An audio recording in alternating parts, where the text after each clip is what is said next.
A amante pode ficar com os bens da pessoa com a qual ela se relacionava em prejuízo da família e da esposa do outro amante? Não, não pode.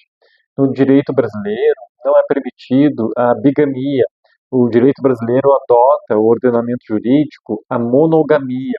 Isso já foi decidido pelo STF, pelo Supremo Tribunal Federal, e se adotou a tese de repercussão repercussão geral, que ela atinge a todos os tribunais, de que o Brasil adota a monogamia, ficando prejudicado então os direitos da pessoa que é amante, tá? Mas há exceções que nós vamos mostrar depois no final do vídeo e como solucionar essas exceções. Olha só, digamos que uma pessoa tem um amante e, e que essa amante, essa outra pessoa é casada, seja homem, seja mulher, e tem uma família, certo? E essa pessoa depois falece, o esposo, vamos pensar assim, falece, e a amante pleiteia, então, direitos previdenciários, patrimoniais daquele outra pessoa, os bens daquela outra pessoa que faleceu. Ela poderia? Não, não pode, tá? Em função dos artigos 1566 e 1724 do Código Civil, estabelece o dever de lealdade e o dever de fidelidade entre os casais. E quando há uma quebra desses deveres de lealdade e de fidelidade entre o casal, acontece o ato ilícito.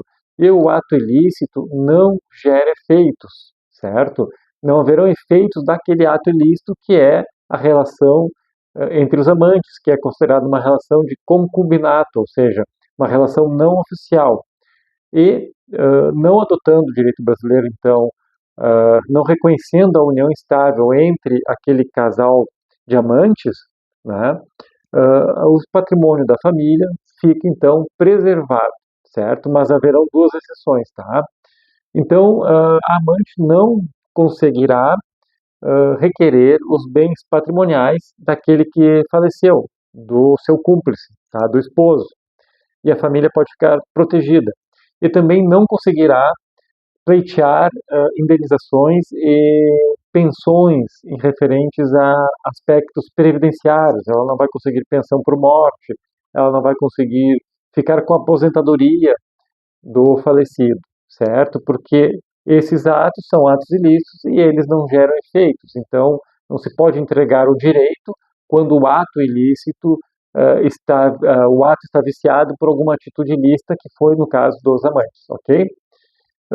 Porém, as exceções são o seguinte: quando a amante comprou um imóvel junto com aquele falecido, junto com o seu cúmplice, digamos assim, fazemos a seguinte hipótese: o casal era amante um do outro e compraram um apartamento para se encontrarem, ou um carro para passearem, certo? E a amante deu também da sua renda parte do seu dinheiro para comprar aquele imóvel. Então, digamos que cada um do casal deu R$ 100.000 para comprar um imóvel de 200.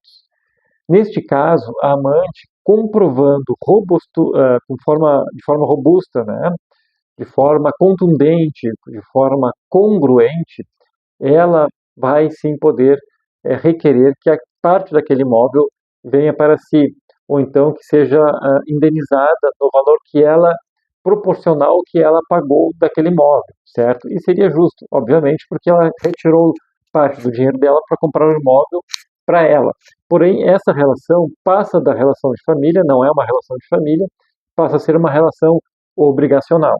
Então, ela tem que ser ressarcida daquele valor. E também no caso este é um caso interessante e perigoso, porque o varão, o amante, né, o homem ou a mulher, enfim, que tem a família, pode doar algum bem para a amante, certo? Neste caso da doação, se essa doação for revestida de todos os itens exigidos e requisitos exigidos pela lei, essa doação pode ser validada. Por quê?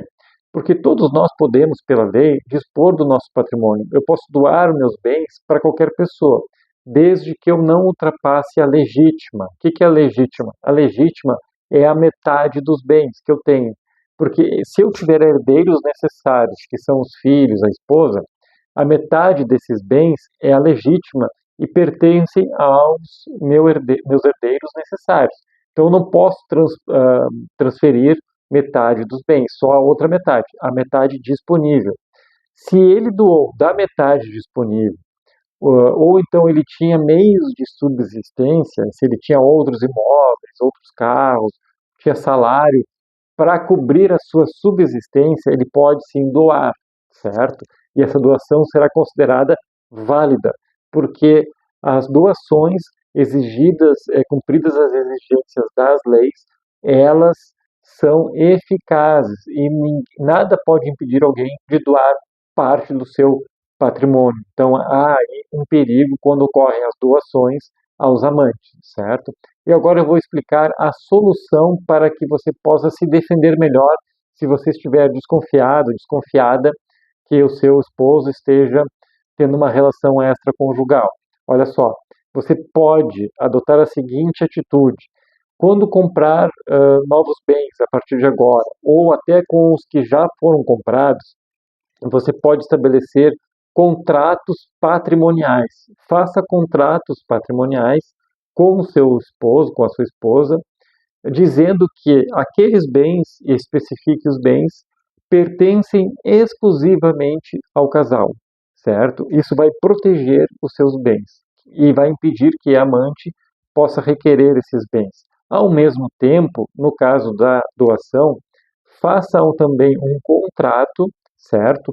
Com o seu cônjuge, com o seu convivente, estabelecendo uma cláusula que as doações, mesmo as particulares, necessitam de autorização do outro cônjuge. Por quê? Assim, caso ele retire um dinheiro, uma renda do seu patrimônio para entregar à amante, à sua cúmplice, você poderá requerer depois dessa doação o ressarcimento, a indenização ou até a retomada do bem, caso você estabeleça essa cláusula. Então, há essas duas soluções, estabelecendo contratos, e com esses contratos você vai conseguir proteger o seu patrimônio e o patrimônio do casal, certo? Curte, compartilhe, indique esse vídeo, deixe seu comentário e já nos siga aqui nas redes sociais. Grande abraço!